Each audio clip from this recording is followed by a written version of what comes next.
प्यारे बच्चों, आज की क्लास में आप सबका स्वागत है। आज मैं आपके लिए हिंदी व्याकरण में बहुत ही महत्वपूर्ण विषय लेकर के आया हूं, जो आप लोगों को बहुत परेशान करता है। तो आज इस विश्वास के साथ आया हूं कि आज के बाद आपको इस टॉपिक पर कभी भी परेशानी नहीं हो सकती है। बिल्कुल गारंटी है इस बात की। केवल बात यह है कि आपको ध्यान से देखना है, नहीं कहीं ऐसा ना हो कि कह दिया है कि सर ने गारंटी है, अब आज के बाद दिक्कत नहीं होगी, तो हम देखेंगे ही नहीं, देखते हैं कैसे दिक्कत नहीं होती है। तो हिंदी व्याकरण में हमारे पाठ्यक्रम में जो छंद हैं उनके विषय में हम बात करेंगे और चलते हैं कार्यक्रम को भाई आगे बढ़ाते हैं। और सबसे पहले आता है छंद। छंद किसको कहते हैं या छंद की परिभाषा क्या होती है? छंद का शाब्दिक अर्थ होता है बेटा बंधन। छंद का शाब्दिक अर्थ क्या होता है? बंधन। तो अब बंधन का मतलब यहां रस्सी से बांधने की बात नहीं की जा रही है। नहीं सोचे रस्सी से बांधने की बात की जा रही है, बांध दें, ऐसी कोई बात नहीं है। इसके लिए कुछ नियम है, उसके छंद की परिभाषा है बेटा। छंद की परिभाषा के विषय में हम लोग बात करेंगे। तो कहते हैं यति, गति, तुक, ताल, विराम, मात्रा आदि के आधार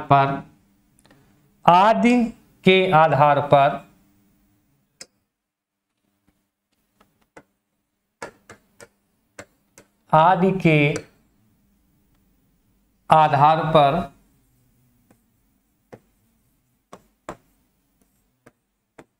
जिनका निर्धारण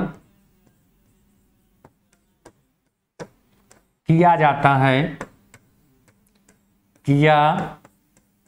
जाता है उन्हें छंद के नाम से संबोधित किया जाता है।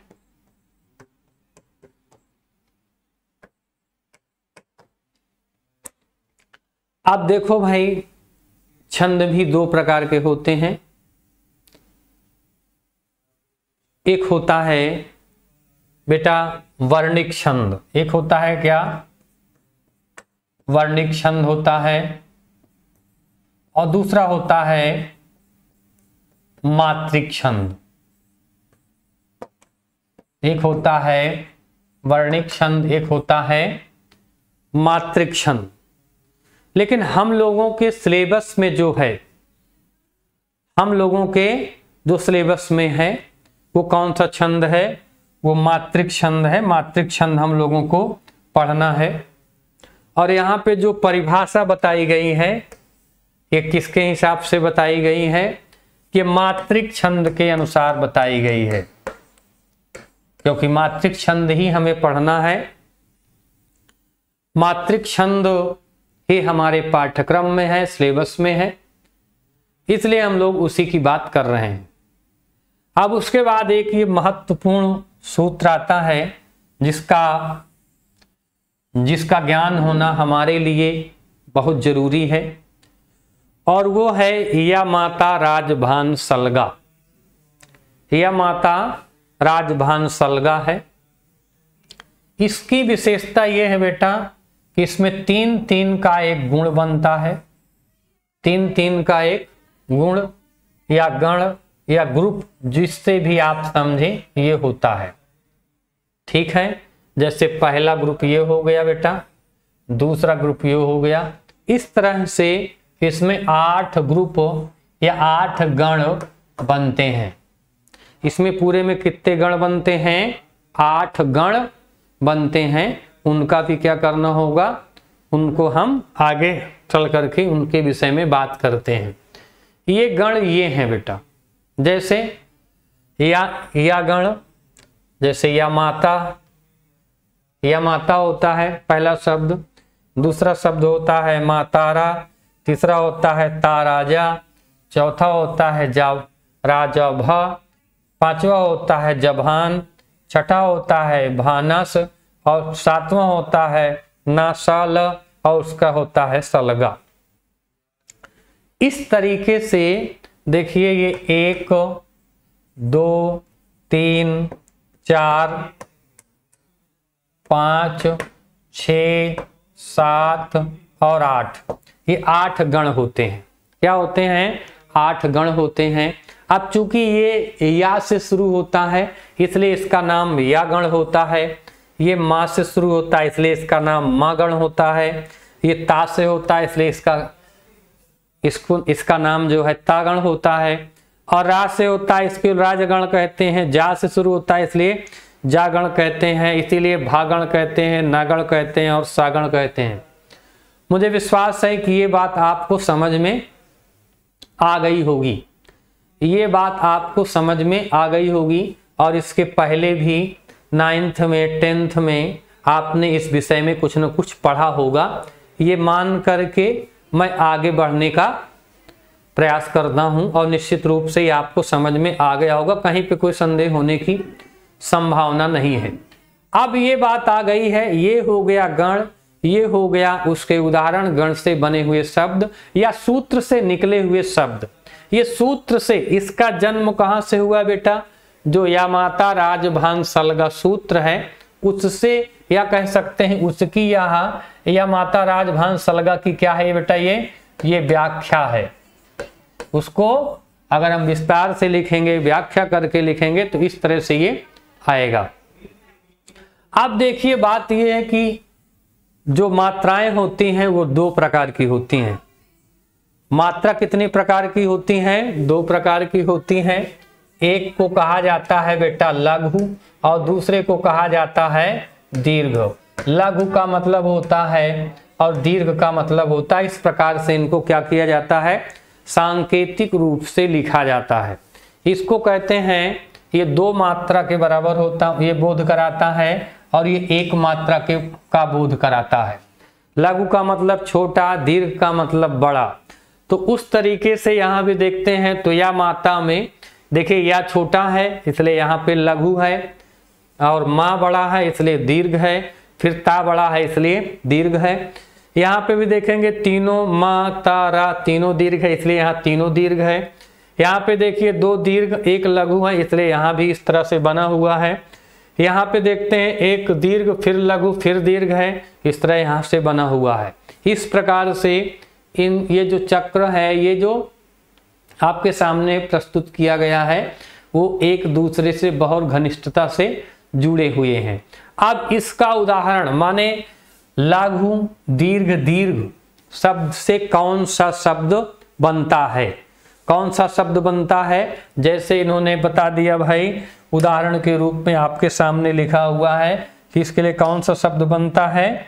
इसके लिए बनता है भाई यशोदा। अब यशोदा का मतलब क्या हो गया?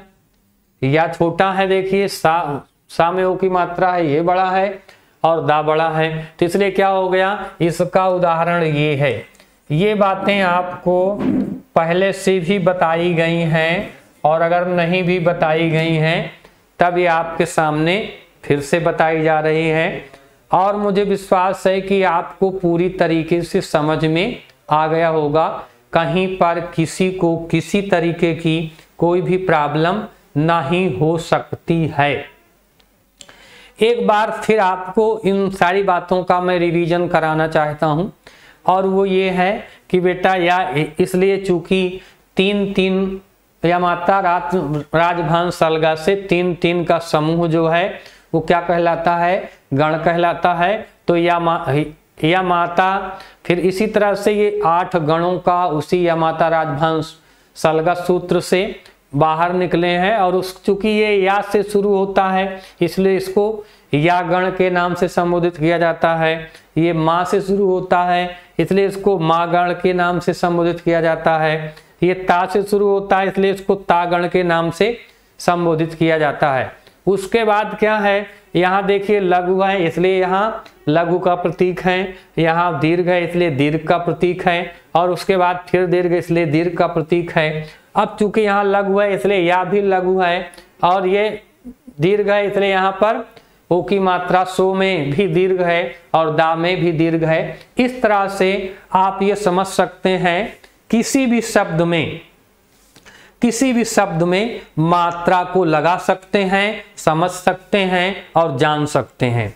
इन मात्राओं के संबंध में एक बात और विशेष रूप से ध्यान देने होगी, वो बेटा वो है कि ए जो है वो लघु भी है और दीर्घ भी है, लघु भी है और दीर्घ भी है। ए और ओ जो है ये दोनों क्या हैं, लघु भी हैं और दीर्घ भी हैं। इनको आवश्यकता के अनुसार लघु और दीर्घ के रूप में गिना जा सकता है, माना जा सकता है। और उसका कारण क्या है? प्रश्न ये आता है कि आप कहेंगे सर आप जिसको कह देंगे उसको थोड़ी हम मान लेंगे। उसको कहने का, उसको मानने के पीछे एक कारण है, क्योंकि लघु और दीर्घ मानना जो है उच्चारण काल पर आधारित होता है। उच्चारण काल माने किस वर्ण को, किस अक्षर को, किस मात्रा को देर तक बोलते हैं, किसे जल्दी बोलते हैं। तो ये क्या होता है, ये संबोधन पर पढ़ने पर निश्चित होता है। जैसे एक उदाहरण बोलता हूं आपको कि जैसे रे नृप बालक काल बस, तो रे पे हमने जो जोर दिया है, रे नृप बालक ना, रे नृप बालक। अब देखिए इसको आपने पढ़ा है तो रे क्या है, संबोधन है, इसलिए क्या होगा, हमेशा दीर्घ ही होगा ना। अरे अगर हमने कह दिया कि अरे हे भो, अरे आता है ना, अरे चलो, तो अरे में ये दीर्घ नहीं होगा, अरे में फिर क्या हो जाएगा, ये दीर्घ नहीं होगा, फिर क्या रहेगा, ये लघु होगा। दीर्घ नहीं रहेगा ये, और लघु रहेगा। तो ये कारण क्या है कि वर्णों का जो उच्चारण काल होता है, वर्णों का जो उच्चारण समय होता है, वो लघु और दीर्घ को निर्धारित करने वाला होता है।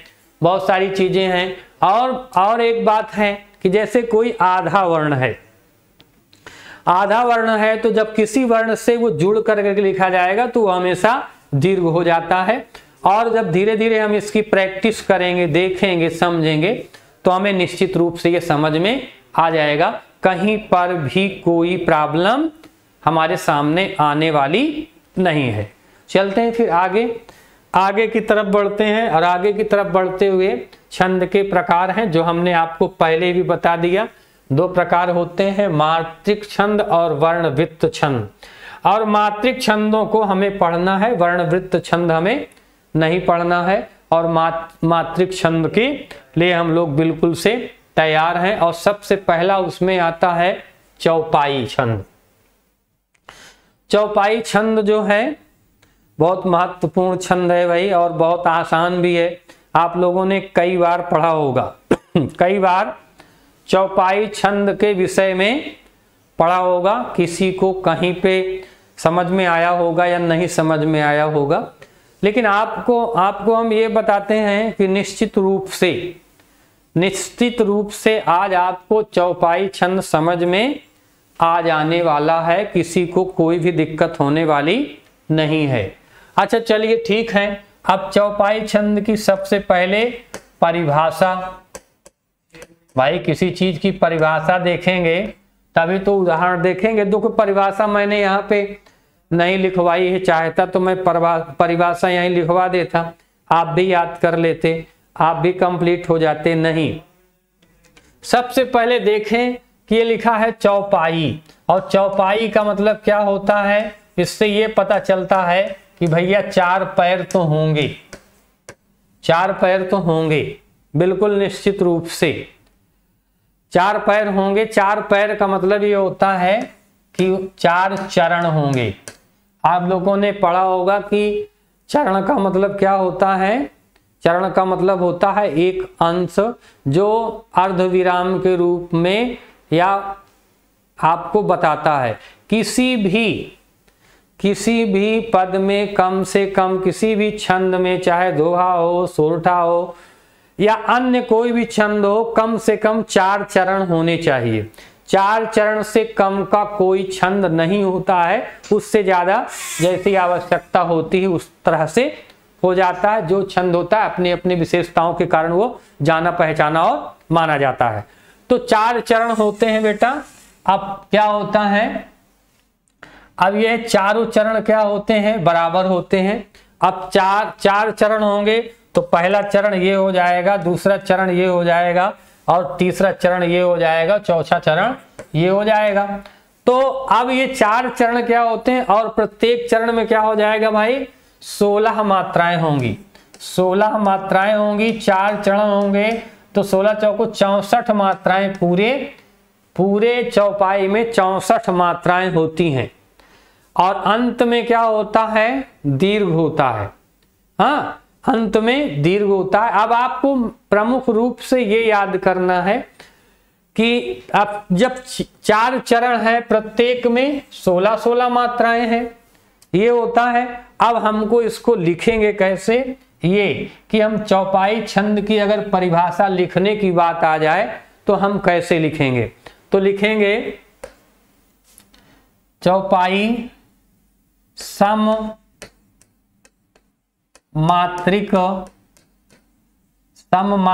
छंद है, इसके प्रत्येक चरण में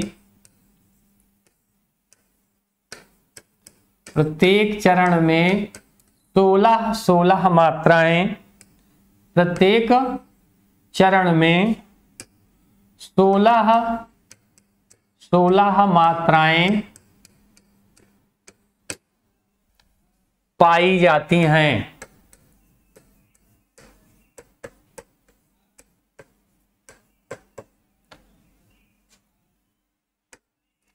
प्रत्येक चरण के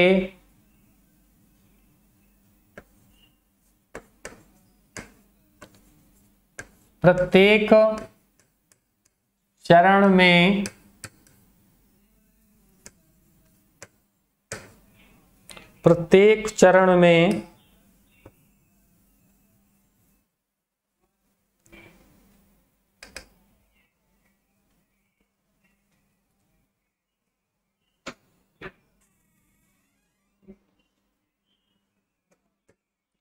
16 मात्राएं, 16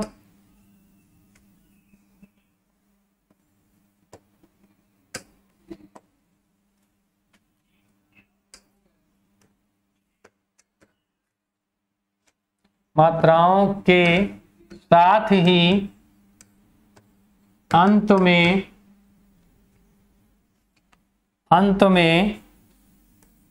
2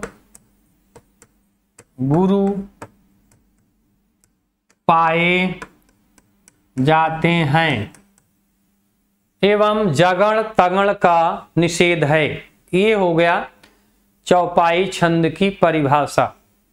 ठीक है, अब इसके बाद हम लोग चलते हैं कि मात्राओं का निर्धारण कैसे करेंगे। अब देखिए क्या है, एक एक और एक, एक दो दो, एक एक एक एक दो। अब क्या हो गया है, हमने बताया था आपको कि ये जो है लघु भी है और दीर्घ भी है।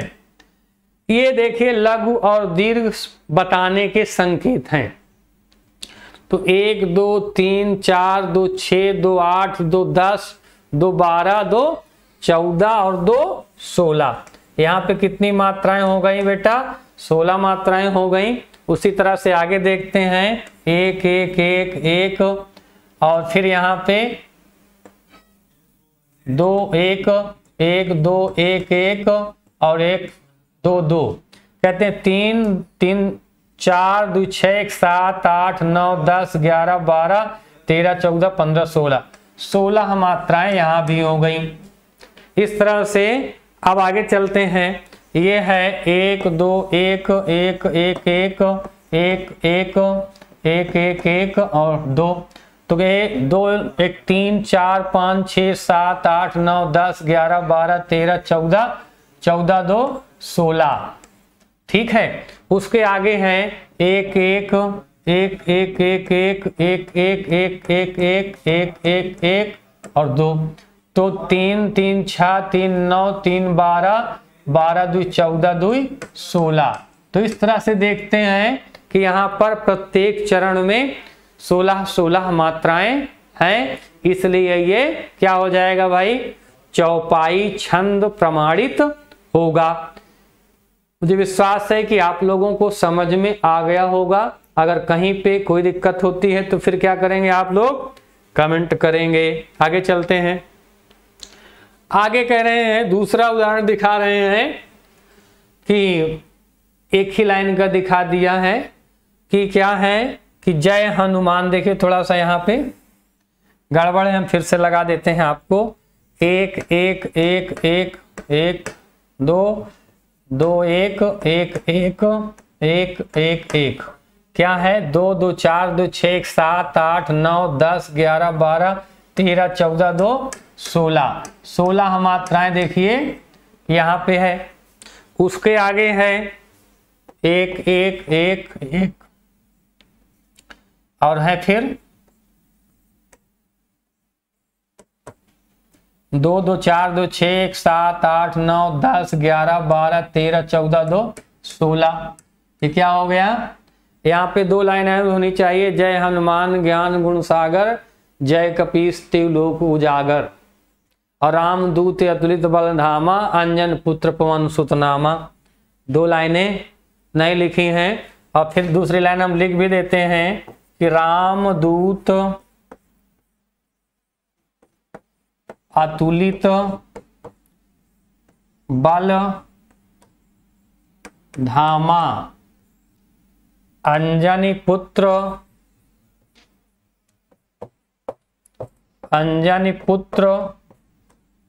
पवन सुत नामा। ये आपकी क्या हो गई भाई?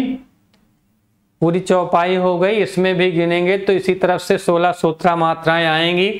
जैसे 2 1 2 1 1 1 1 1 1 1 2 2। तो क्या होगा? 2 3 3 6 1 7 8 9 10 11 12 13 14 2 16 मात्राएं देखिए यहाँ हो गई। आगे चलते हैं। 1 1 1 1 2 1 1 1 1 1 और 2 और 2। तो क्या हो जाएगा? 3 3 1 4 2 6 7 8 9 10 11 11 2 13 2 15। अच्छा यहाँ पे क्या है? अंजनी ना नहीं लिखा है ना, अंजनी। तो यहाँ पे भी दीर्घ होगा, इसलिए क्या हो गया भाई? 16 मात्राएं यहाँ पे भी हो गई। इस तरह से ये 2 उदाहरण जो है आपको चौपाई छंद को मिल गए। उसके बाद आगे आते हैं दोहा ना। अब दोहा में क्या होता है? तो कहते हैं कि दोहा क्या है? अर्ध सम मात्रिक,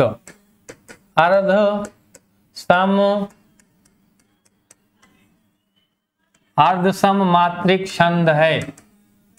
ठीक है। अर्ध सम मात्रिक का मतलब होता है कि आधा पद की मात्रा दूसरी होती है और आधे पद की मात्रा दूसरी होती है। तो अर्ध सम मात्रिक छंद है। इसके प्रथम एवं तृतीय चरण में 13 मात्राएं, जबकि द्वितीय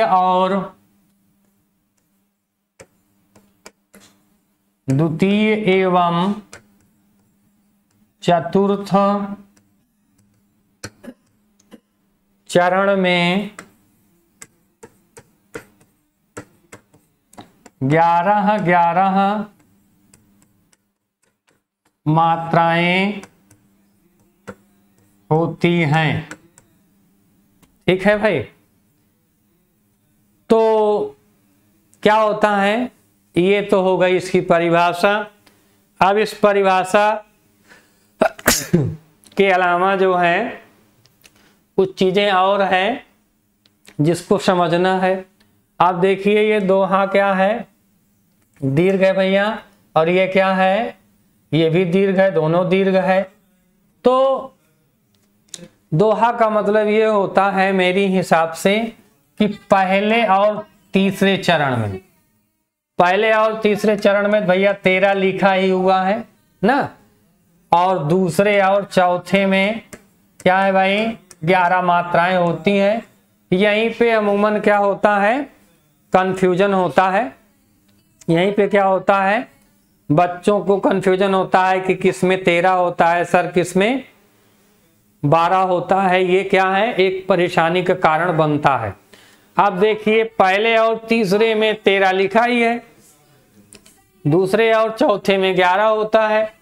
और देखिए एक चीज ये भी है कि पहले और तीसरे में 13 होता है तो मतलब दूसरे और चौथे में 11 होता है, तो 2 पद की मात्राएं बराबर होती हैं और 2 की बराबर होती हैं ना। जैसे ये क्या हो गया, ये हो गया पहला पद, ये होगा दूसरा पद, ये हो गया तीसरा, ये होगा चौथा। तो पहला चरण, दूसरा चरण, तीसरा चरण, चौथा चरण, तो पहले और तीसरे की मात्रा बराबर होगी। तो यहां से क्या हो गया, और उधर की मात्रा बराबर होगी, इधर की मात्रा बराबर होगी।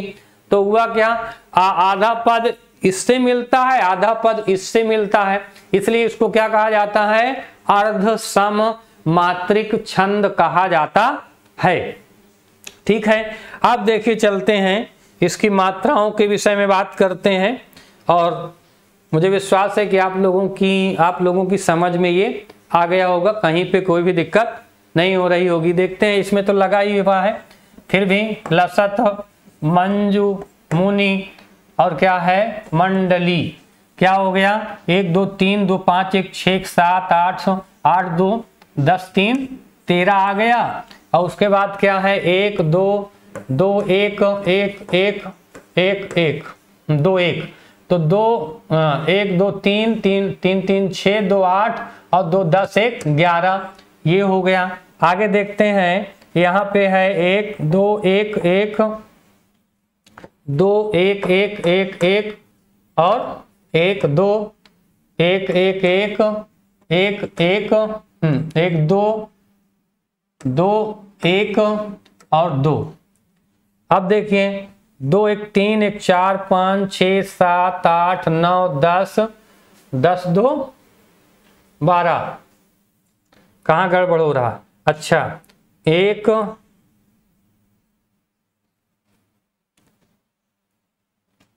2 1 3 4 2 6 7 8 9 10 11 2 13, ठीक है। 1 2 3 4 5 6 7 8 9 10 11, ये भी सही भाई, लगता है गिनने में गड़बड़ हो रहा था। चलिए ये क्या हो गया, इस तरह से यहाँ पे दोहा छंद जो है स्पष्ट रूप से दिखाई दे रहा है। अब बात ये आई कि सर ये लिख देंगे, परिभाषा लिख देंगे, और क्या लिखना पड़ता है, और लिखना पड़ता है स्पष्टीकरण। क्या लिखना पड़ता है, स्पष्टीकरण लिखना पड़ता है। और स्पष्टीकरण में आप ये लिखेंगे कि प्रस्तुत दोहे में पहले और तीसरे चरण में 13 मात्राएं, दूसरे और चौथे चरण में 11 मात्राएं पाई जाती हैं। अतः यहाँ पर क्या होता है, दोहा छंद प्रमाणित होता है। किसी को कहीं पर कोई भी कंफ्यूजन हो तो बताइए। आगे चले बेटा। अगला उदाहरण है कि देखिए इसमें है कि ऐसी बानी बोलिए। देखिए ये भी दीर्घ है, ये भी दीर्घ है, ये भी दीर्घ है, ये भी दीर्घ है, ये लघु है, ये लघु है। फिर क्या कर दिए, मन का आप तो कह रहे हैं 2 2 4 2 6 2 8 1 9 1 10 1 11 1 12। कहाँ गड़बड़ा रहा, 2 2 4 तो 6 2 8 तो 10 11 12 नहीं, यहाँ पे 13। और उसके बाद क्या है, 2 2 4 2 6 2 8 2 10 1 11। ये हो गया आपका ना। उसके बाद है कि 2 2 1 मात्रा में सब बेटा ऊपर लगाएंगे और क्या हो गया, 2 2 1 1 1 2। तो क्या आ गया, 2 2 4 2 6 2 8 1 9 10 11 2 13। यहाँ पे कितना हो गया, 13 हो गया। अब फिर क्या है, 2 1 1 1 1 2 1 तो 2 2 4 2 6 2 8 2 10 1 11। तो यहाँ पे भी देखिए हमने आपके सामने बिल्कुल गिना है, जो लिखा पड़ा है वो तो ठीक ही है, उससे मतलब नहीं है। अपने आप को खुद को हर बार चेक करना चाहिए और अच्छे से देखना चाहिए, कहीं ऐसा तो नहीं है कि मिस्टेक हो आप उसी को लिख करके बैठ जाएं। ठीक है, और मुझे लगता है कि आप लोगों को अब कोई भी दिक्कत होने वाली नहीं है। अब हम लोग तीसरा छंद पढ़ेंगे, सोरठा। क्या है बेटा, तीसरा छंद क्या है, सोरठा। अब सोरठा के विषय में आप लोगों ने पहले ही पढ़ रखा है। क्या पढ़ रखा है, बड़ी आसान सी परिभाषा है कि यह दोहे का उल्टा होता है। यह क्या होता है, दोहे का उल्टा होता है। ये शब्द पहले आता है। अब दोहे का उल्टा माने दोहे का उदाहरण का उल्टा नहीं। दोहे में क्या होता है कि मैंने बताया था कि पहले और तीसरे में क्या होता है भाई, पहले और तीसरे चरण में, दोहा में हमने बताया था 13 और सोरठा में क्या हो जाएगा 11 मात्राएं, जबकि दूसरे और चौथे चरण में 13 मात्राएं पाई जाती हैं, पाई जाती हैं। ठीक है, और उदाहरण बेटा यहां पे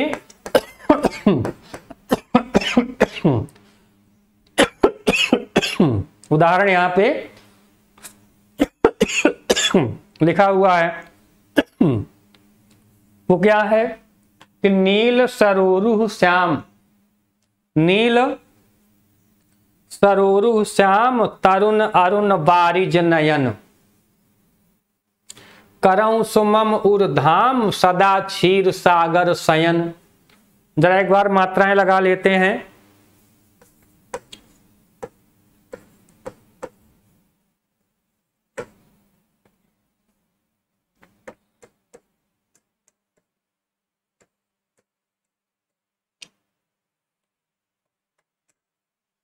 अब देखते हैं 2 1 3 4 2 6 1 7 8 9 10 11।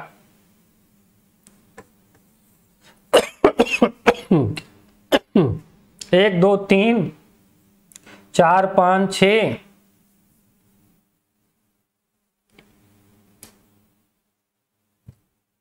मक्खी बहुत परेशान करते हैं। 1 2 3 4 5 6 2 8 1 9 1 10 11 12 13। यहाँ कितना हो गया बेटा 13 मात्रा हो गई। उसी तरह से यहाँ भी देखिए 1 2 1 तो 3 2 5 2 7 2 9 9 3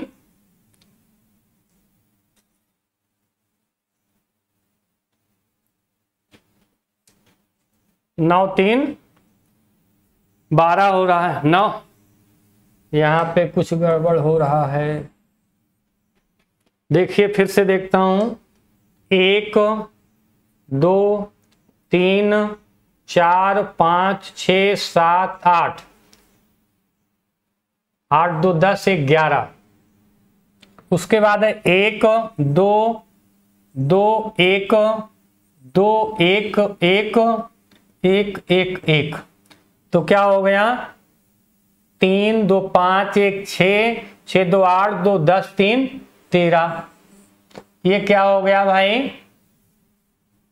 ये आपका हो गया सोरठा। सोरठा में पहले और तीसरे में, माने यहाँ पे क्या होता है, 11 मात्राएं होती हैं, और इधर जो है दूसरे और चौथे में 13 मात्राएं होती हैं, और दोहा में पहले और दूसरे में 13 मात्राएं होती हैं, दूसरे और चौथे में 11 मात्राएं होती हैं।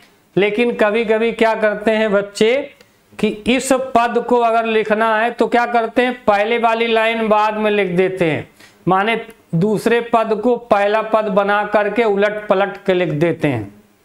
ये बिल्कुल गलत है, इस तरीके से कभी भी नहीं लिखना है। दोहे का उदाहरण दूसरा होता है, दोहे का नियम दूसरा होता है, और सोरठे का नियम दूसरा होता है, सोरठे का उदाहरण दूसरा होता है। अगर इस प्रकार से आप लोग लिखेंगे तो बिल्कुल से गलत हो जाएगा। अब चलते हैं अगला, आपका अगला उदाहरण है दूसरा उदाहरण। इसमें देखिए पूरे में लगा हुआ है कि मुंह को होए बाचाल, तो 1 2 2 1 2 2 1 यहां हो गया। अब देखिए कितना होता है, 2 2 2 4 1 5 6 2 8 2 10 1 11, यहाँ पे 11 हो रहा है, सही है। अब 1 2 3 4 5 6 7 8 9 10 11 12, 1 2 3 4 5 6 7 8 9 10 11 12। अब देखिए क्या है भैया, यहीं पे गड़बड़ है, ये आधा ना है ना, आधा ना के दर पर क्या होना चाहिए भाई, दीर्घ होना चाहिए, इसलिए यहाँ क्या हो जाएगा, 13 हो जाएगा। बहुत ध्यान से देखने की जरूरत है। अब यहाँ पे क्या है, 2 2 1 3 4 5 6 7 8 9 10 11, चलिए ये ठीक हो गया। आगे अब यहाँ पे देखिए 1 2 3 4 5 6 7 8 9 10 11 12 13, कहाँ से लगा दिए, द्रवौ सकल 3 3 3, और ये 3, और ये हो गए 4, ठीक है, ठीक है भाई। तो इस तरह से ये क्या हो जाता है, सोरठा छंद प्रमाणित होता है। अगर आपको इसका जो है स्पष्टीकरण लिखना हो तो आप लिखेंगे कि प्रस्तुत छंद के प्रथम और तृतीय चरण में 11-11 मात्राएं, द्वितीय और चतुर्थ चरण में 13-13 मात्राएं हैं, अतः यह सोरठा छंद है। ठीक है भाई, अगर कहीं पे किसी को कोई भी प्रॉब्लम हो तो फिर बताएंगे, ठीक है। किसी को कहीं पर कोई भी प्रॉब्लम हो तो बताएंगे, और इसी तरह से भैया पढ़ते रहिए, बताते रहिए, पूछते रहिए, अपने दोस्तों तक लाइव करते रहिए, शेयर करते रहिए, कमेंट करते रहिए, और जो भी आप लोगों की समस्याएं होंगी उसको हम लोग जो है सब लोग पूरी टीम जो है मिल करके आपकी समस्याओं को दूर करने का पूरा भरसक प्रयास करेगी। आज की क्लास के लिए आप सबको बहुत बहुत धन्यवाद, बहुत बहुत आशीर्वाद, बहुत बहुत शुभकामनाएं। Thank you, okay, tata, bye bye.